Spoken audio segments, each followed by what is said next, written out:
GRI is the market leader in the sporting goods manufacturing sector of China. However, the company was recently accused of not providing minimum basic working conditions to its employees. Due to the serious accusations, several pension funds reduced their exposures to GRI's equity. Which of the following ESG factors have the pension funds most likely considered? Is it social, governance, or environmental?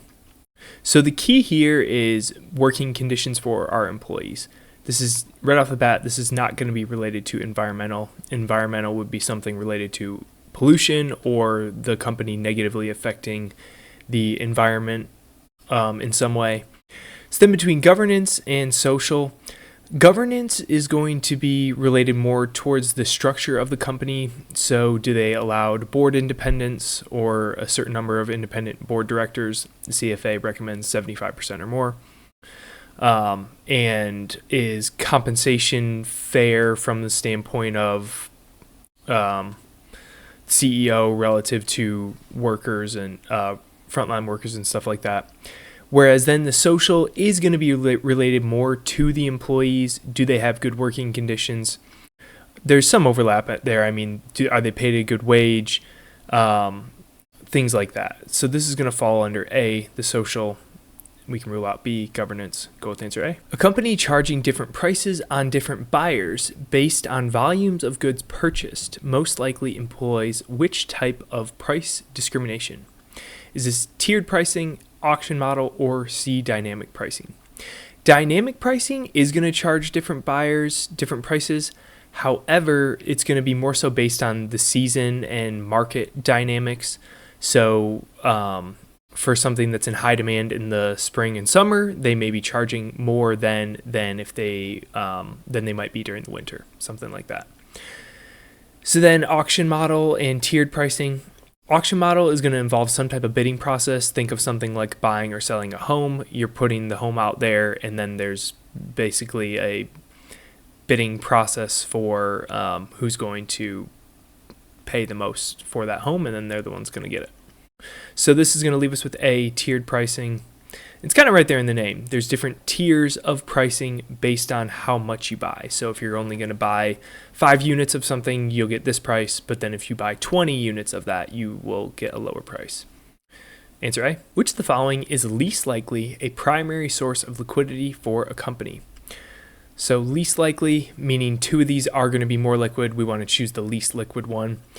So we've got cash balances, sales of equipment, and C, accounts receivable. So when we're thinking about a primary source of liquidity, we want to choose the option that's going to take the longest for us to get our cash. So cash balances, this is going to be most liquid. We'll put a 1 there. So we'll rule that out. If we already have the cash, we can just use it right off the bat for whatever use we have for the company. And then for sales of equipment and accounts receivable, between these two, accounts receivable is going to be our second most liquid, and that's because these are sales that have already been made, and we're just waiting to collect the cash. So all we need to do is go out and collect that cash, and then we have more cash in. So B, sales of equipment, is going to be our answer, and that's because this is just going to be further out. We haven't made these sales yet, so we would also need to make the sale and collect the cash to have more of a cash balance. So accounts receivable is more liquid just because it's further along in that process because we've already made the sale. Answer B. Logan Perkins, a CFA charter holder and fund manager, is presenting to prospective clients. At the end of the presentation, he makes the following comment. I am pleased to inform you about my historical performance. Funds that I have managed have consistently outperformed the market and have generated average annual returns of 8% for the last 15 years. Though I can't predict specific numbers for the future, I can confidently say that with me at the helm, returns would hover between 6 and 12%. Logan has most likely.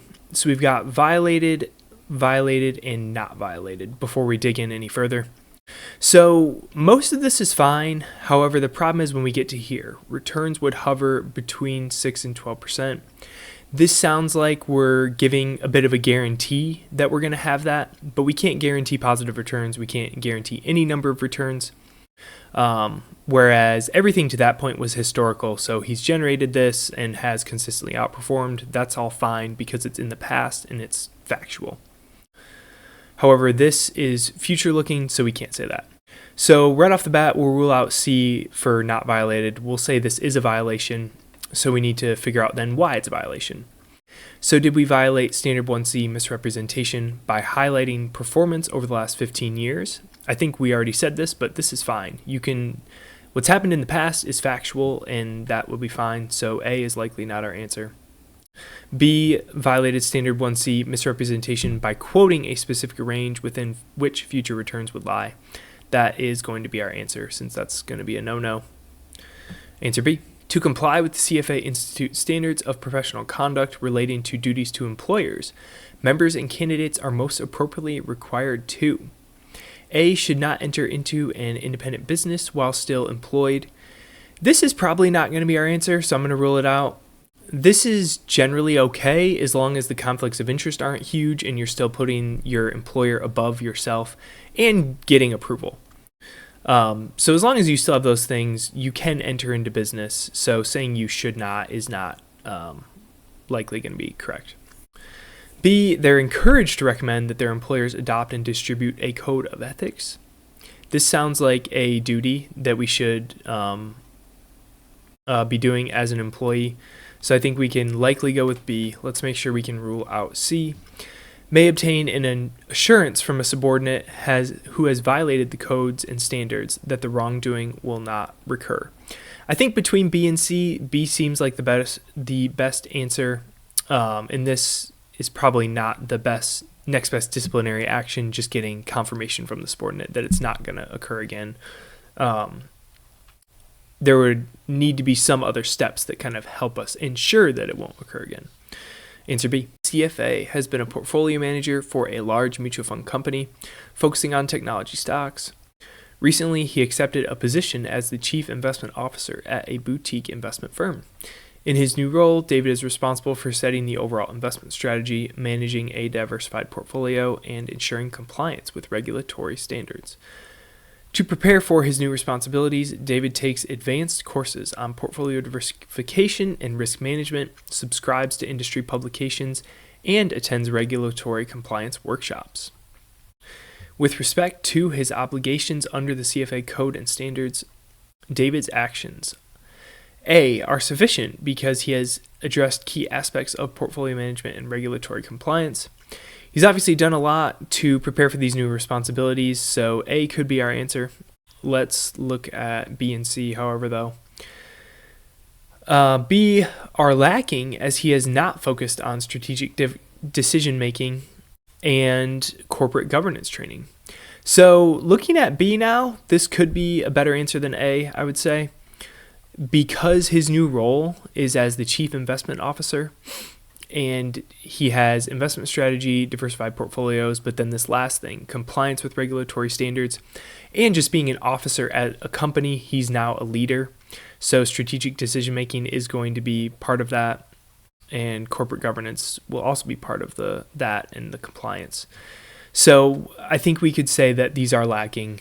The stuff that he's done so far related to diversification, risk management, industry publications, these are all related to investment strategy, managing portfolios, I'd say.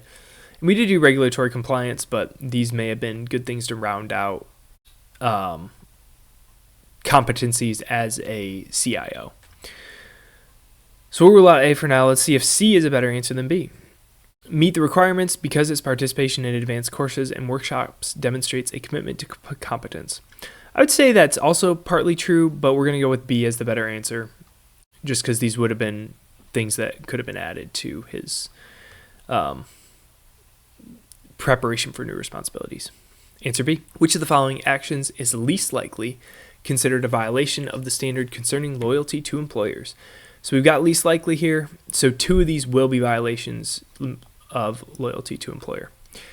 A, soliciting clients before to the cessation of employment. This is going to be a violation, so we can rule that out. A lot of times you'll have a non-solicit, so you may not even be allowed to contact clients after you leave the employer, and you're definitely not allowed to contact them before leaving the employer while you're still working there. That would definitely violate loyalty to your employer. B, using a business plan generated for the employer to start a new business. So the key here is it was generated for the employer. So that business plan is intellectual property of the new business. So unless you get expressed consent to take this, it's probably not a good idea to take that, and you're likely violating the standard. And C, applying specialized analytical skills gained at the previous employer in the new workplace. This is just information in your head. So obviously the employer can't force you to leave that information behind, and it's not going to violate the standard to take that. Anything that you've learned or have in your brain as far as skills is going to be certainly able to be used at the next employer.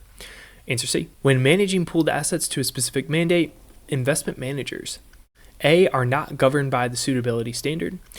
That is not going to be correct. We are governed by the suitability standard. The suitability standard is going to apply, though, in reference to the mandate. So the manager must ensure that investments they're making in the pooled vehicle, so consider that, let's say, a large cap U.S. mutual fund, the manager should be buying U.S. large cap stocks. They shouldn't be buying international small caps or something like that. So that's going to be how our suitability standard applies.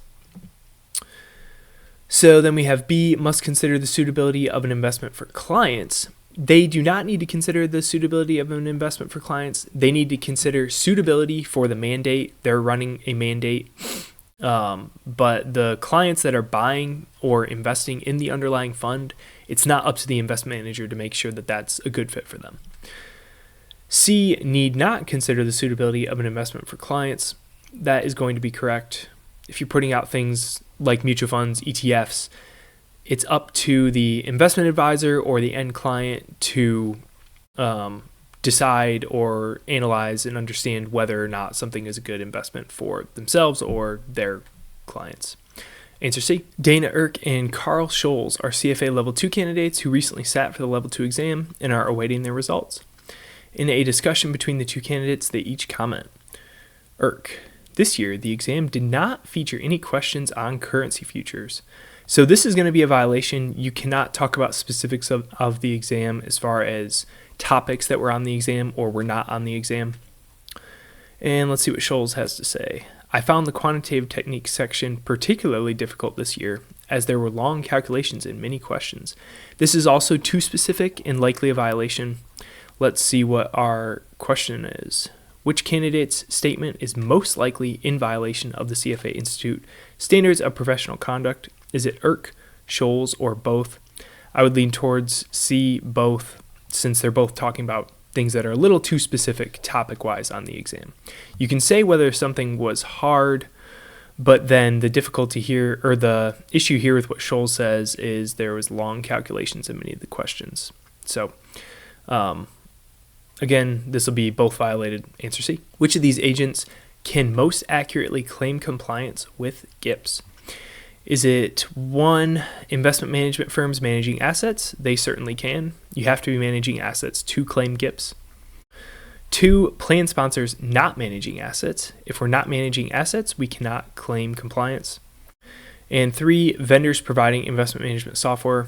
These vendors can also not claim GIPS. They could say that their software helps firms become GIPS compliant, but they can't themselves be GIPS compliant because they don't manage assets. They just provide the software. So this is going to be 1 only, so that should be A, since we have agent 1, 1 and 2, 1, 2, and 3. Answer A.